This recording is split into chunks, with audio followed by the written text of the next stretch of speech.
Isa ka ba sa nag-iisip o nagbabalak na gawing wireless access point o Wi-Fi extender man lang ang itong Globe at Home prepaid Wi-Fi pero hindi mo alam kung paano?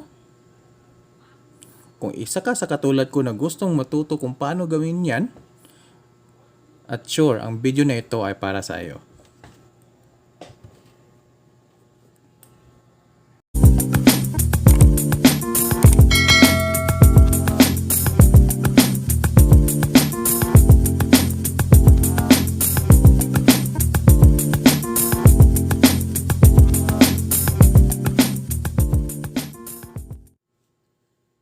Hello guys and welcome po ulit for another video. So, kamusta na po tayo guys? So, hopefully lahat tayo ay malusog and stay safe palagi. So, for now, so sa ating bucket list, so yung gagawin natin is itong modem natin which is yung Globe at Home prepaid Wi-Fi na model B535. Gagawin nating wireless access point or Wi-Fi repeater. Okay, so yan yung naisipan kong gawing video natin for today. Okay.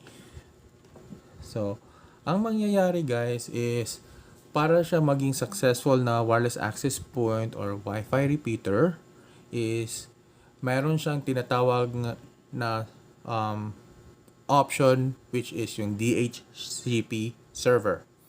So, yung gagawin natin doon is ito-turn off natin yung option na yon para maging bridge yung modem.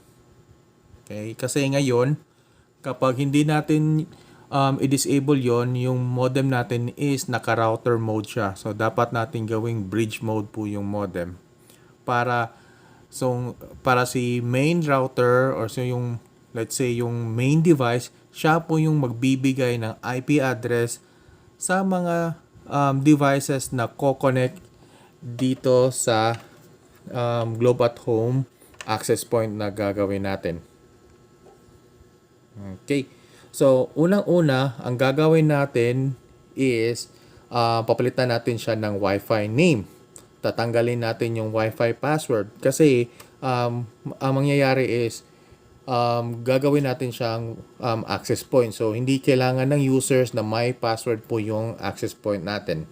Kasi, yung kakabitan nito is Piso Wi-Fi vendor machine. Okay. So, simulan na natin. So, unang-una guys is ko-connect tayo doon sa modem. So, ngayon, yung computer ko ay nakakonect sa PLDT Home prepaid Wi-Fi. So, ko-connect ako dun sa Globe at Home prepaid Wi-Fi natin. So, which is ito po yung Wi-Fi name niya. Okay, connect tayo.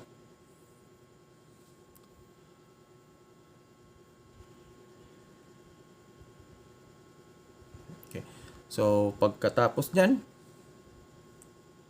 so, merong lalabas na pop-up kasi normal lang to guys. Kasi yung Globe at Home prepaid Wi-Fi ko is walang internet. So, walang load po to guys. So, normal lang po na merong lalabas na pop-up tapos nagsasabi na walang load or walang internet po yung modem. So, i-close natin to. And then, open tayo ng new tab. Tapos, access natin yung gateway ng modem, which is 192.168.254.254.254. So, yung gateway po niya is 192.168.254.254. So, nakikita naman yan sa likuran ng modem, doon sa sticker.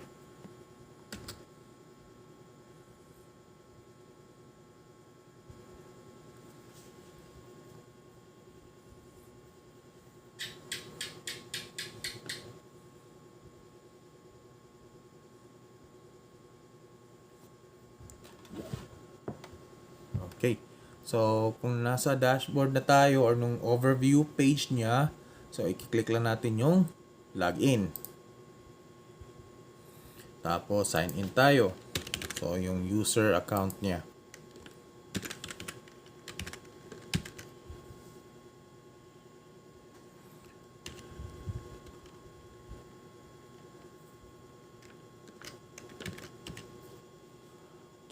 Double check lang po yung password para sigurado.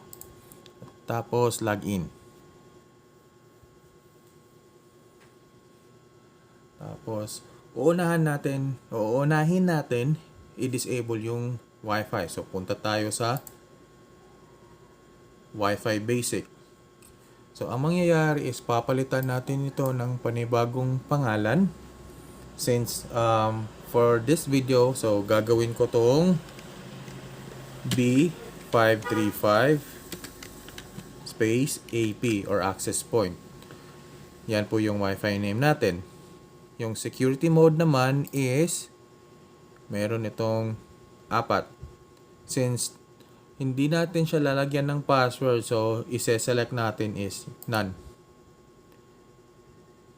Tapos merong red warning sign.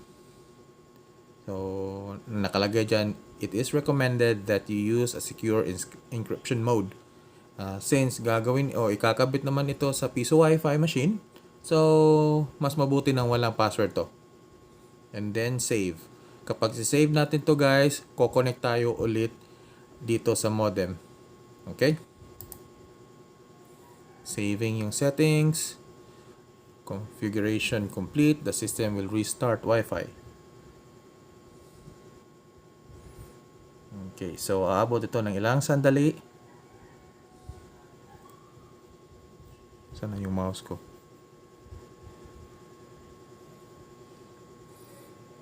Okay, so check natin. So ngayon, nakakonect ako ulit doon sa PLDT prepaid Wi-Fi natin. So ito na, lumabas na yung B535AP. Ito po yung access point na, or ito po yung Wi-Fi name natin doon sa modem. So connect lang tayo, hindi na kailangan ng password.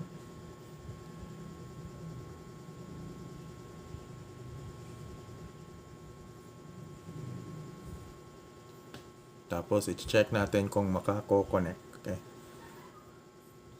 Okay, so connected na siya guys, tapos limited kasi walang internet. So balik ulit tayo sa gateway niya. 192.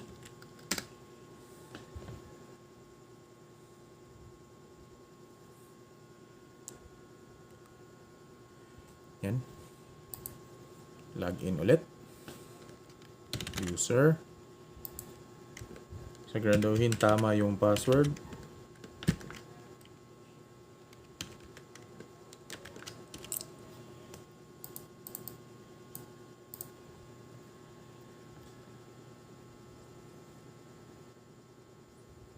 Yan. So, yung kasunod nito guys is hahanapin natin yung switch na mag-disable ng DHCP server ng modem. So, alam ko naman na marami sa atin o karamihan sa atin is alam itong o alam na let's say alam nyo na tong paraan na ito. Ito po yung tinatawag nating inspect element. So gamit po yung inspect element, doon natin makikita via HTML code yung hinahanap nating linya ng code or ng linya ng code kung saan natin display yung button na hinahanap natin, which is yung DHCP server button. So ito, punta tayo sa advanced, tapos dito sa router, and then press natin F12 doon sa keyboard natin.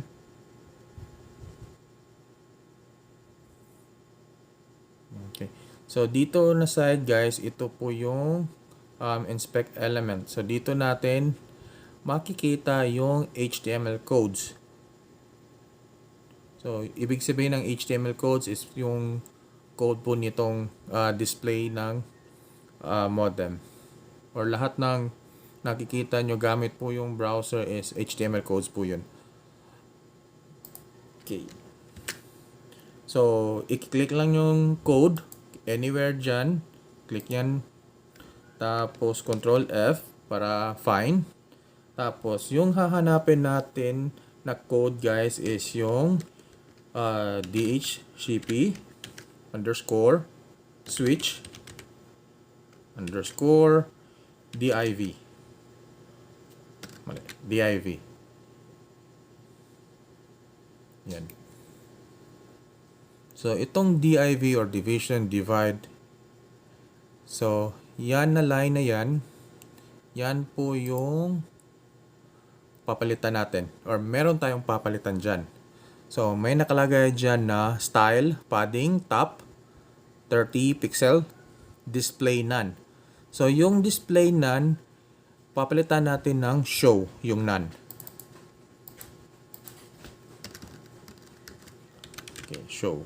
Tapos, pagkatapos nun, press enter yung keyboard. At, okay, so nandyan na po yung hinahanap natin. DHCP server na mayroong switch. So, close natin to. So, ang mangyayari guys, kapag i-disable natin yung DHCP server, so kung ko-connect tayo directly doon sa modem natin, which is yung B535AP, so wala na tayong makukuhang IP address doon. So, ang makikita natin doon sa settings is connecting lang siya. So, para makakonect tayo doon is magmamanual IP address tayo. Since hindi naman natin kailangan yon kasi yung access point o yung modem is i-connect natin doon sa Vendo machine o yung sa Wi-Fi Vendo. So, disable natin to. Yan. Mayroong warning. Yan yung sinasabi ko na after the DHCP server is disabled, your device will no longer automatically assign IP addresses to connected devices. You will need to manually enter the IP addresses to access the internet. So, confirm lang tayo. And then, click on save. Yan.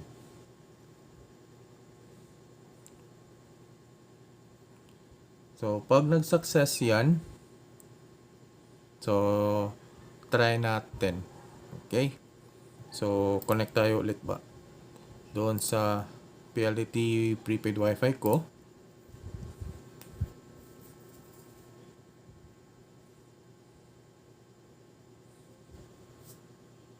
Yan, connected na siya. Tapos, i-connect na natin yung modem, which is ginawa natin ng, or let's say, i-config natin ng access point or Wi-Fi extender. I-connect natin siya doon sa Piso Wi-Fi Vendo machine. Itong kable na to is galing po to sa Piso Wi-Fi machine. So, i-connect natin kahit sa anong port na nasa likod ng modem. Okay. So, sa akin, doon ako sa LAN 4. Ito. Kasi mayroon nakalagay dyang 1. So, mas mabuting dito na lang ako magko-connect.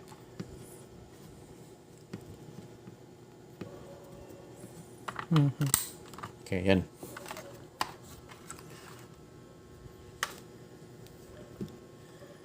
Okay, tapos ilaw siya or umilaw siya kasi meron na pong nakakonect sa LAN niya.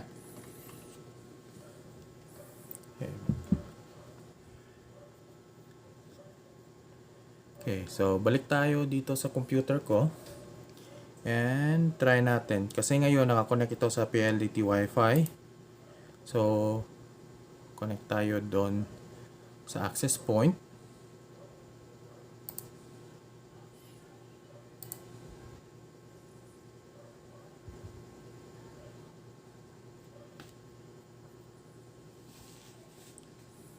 Tapos connecting siya.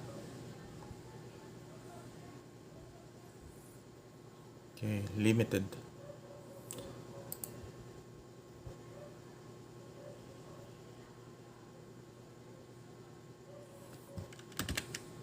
So open natin yung command prompt para ma-check natin yung IP address niya. So command prompt, Windows R po yun kung gamit nyo ay Windows. Tapos enter nyo CMD or command.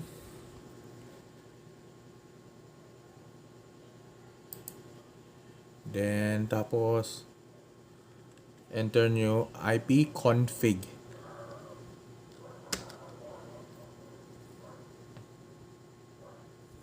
So yung nakalagay na IP address is yung sa globe.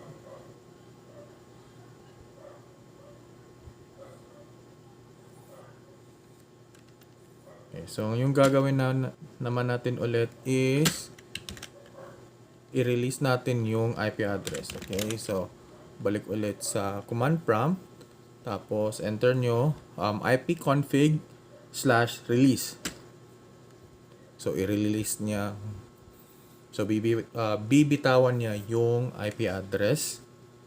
Tapos ngayon is ipconfig/renew.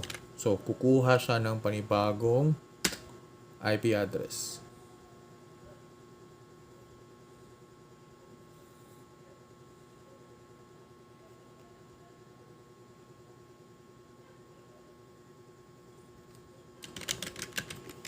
Okay, check natin kung ano nangyari. Yan. So, yung lumabas guys is 10.0.0.1. So, ito po yung IP address galing po sa Piso Wi-Fi vendor. So, testing natin. So, yung portal po ng Piso Wi-Fi vendor is 10.0.0.1.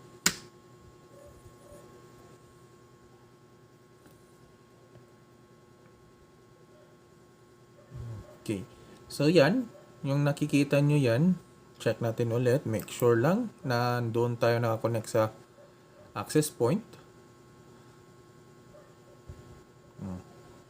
So, yung access point is B535AP. Tapos, lumabas din yung portal ng Piso Wi-Fi vendor machine. So, try natin sa ibang device, guys. So, check natin. Ito. Try natin dito. So, hopefully, klaro siya sa inyo.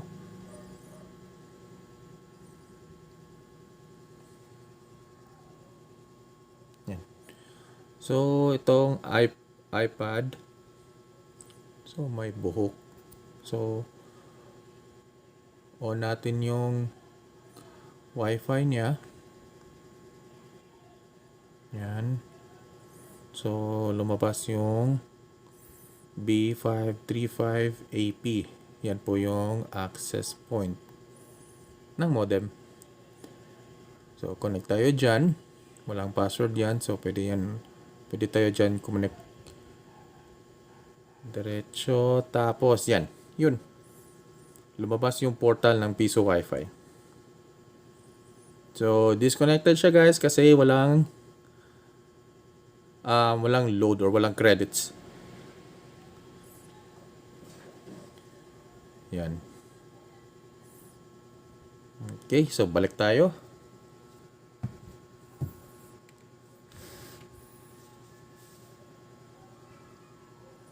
Okay. So guys, kung gusto nyong i-turn on yung DHCP server, so ganun ulit yung gagawin ninyo. Pero ang mangyayari is mag-a-assign kayo ng manual IP address dun sa device ninyo. So ito po yun. So since gamit ko ay Windows 8, so open ko lang yung Network and Sharing Center ko. Tapos doon tayo sa Change Adapter Settings. I-select natin yung Wi-Fi. Tapos right click. Properties. Antayin natin lumabas yung property table niya. Then dito tayo sa Internet Protocol version 4 or TCP/IP version 4 and then properties. So by default nakalagay dyan is obtain an IP address automatically. Since magmamanual tayo, select po yung use the following IP address.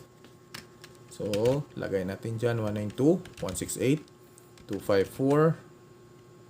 Okay, 110. Kahit ano guys. Next, second line, subnet mask 255.255.255.0. Yan po yung default ng 192.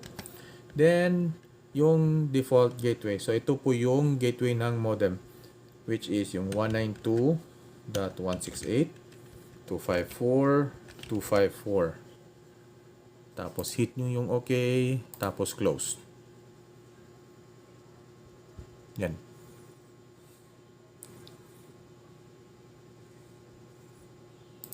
Okay, try natin kung makapasok tayo sa modem. Pagkatapos nung ginawa natin. So, 192.168.254.254. Enter.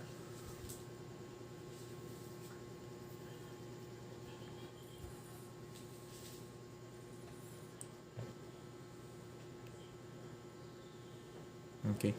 Hindi siya gagana dito sa akin guys kasi luma tong laptop ko. So, balik ako sa command prompt tapos ipconfig/release para bibitawan niya yung IP address nung piso wifi. Tapos magre-renew ako para kukuha siya ng bago o yung sinet up natin papasok or mag-refresh.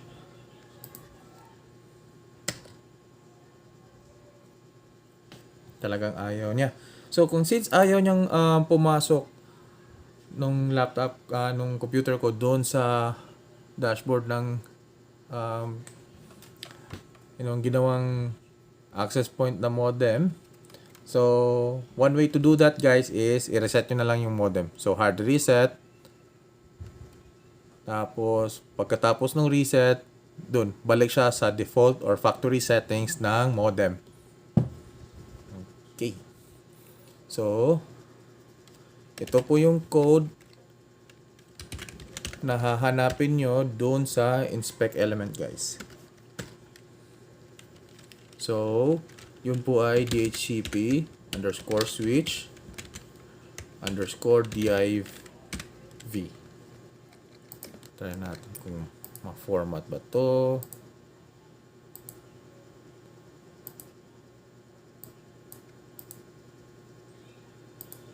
Try natin kung mapalaki ba.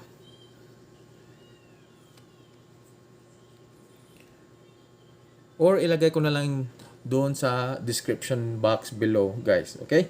Para madali para sa inyo. Solid talaga. So wag na lang. So close ko na lang to. Tapos ilagay ko na lang yung code na hahanapin nyo doon sa inspect element down below on the description box. Okay? So hopefully guys, meron kayong natutunan sa video na to, especially sa pag-disable ng DHCP server ng modem para gawing access point or Wi-Fi extender yung modem natin. So hopefully you like the video guys. So kung okay sa inyo, so pwede nyo ring i-hit yung like button. Tapos kung bago kayo sa channel ko, pwede nyo ring i-hit yung subscribe button. At saka i-share nyo naman itong video na to sa mga kakilala nyo na gustong gawin or let's say gawing access point nung modem nila, which is yung Huawei B535-932. Okay? So sa mga bagong naligaw sa channel natin, ako po si Leo and welcome po sa aking bucket list. Hanggang sa susunod na video, bye for now. And thank you.